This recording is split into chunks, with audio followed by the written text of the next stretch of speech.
আপনি কি আপনার মাথার চুল পড়া নিয়ে চিন্তিত? এখনো ভাবছেন কি করবেন? ভাবতে ভাবতে তো আপনার মাথার চুল সব পড়ে যাওয়ার উপক্রম হচ্ছে।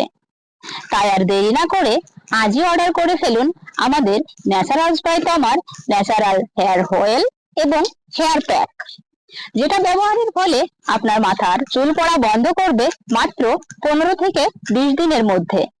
মাথায় নতুন চুল গজাবে, খুশকি দূর হবে, চুলের গোড়া মজবুত করবে, এছাড়াও চুলের সব ধরনের সমস্যার সমাধান করবে। আমরা প্রতিদিন প্রায় 5 থেকে 700 পিস ডেলিভারি দিয়ে থাকি। আমাদের সম্মানিত ক্লায়েন্টরা 3 থেকে 4 বার করে অর্ডার করছে, যা আপনারা এই ভিডিওটা শেষ পর্যন্ত দেখলে বুঝতে পারবেন। ন্যাচারাল বাই তমা হেয়ার অয়েলটি এখন সায়েন্স ল্যাব দ্বারা পরীক্ষিত। এটা প্রাকৃতিক উপায়ে তৈরি বিধায় সম্পূর্ণ পার্শ্ব প্রতিক্রিয়া মুক্ত। আপনারা তাই নিঃসন্দেহে ব্যবহার করতে পারেন।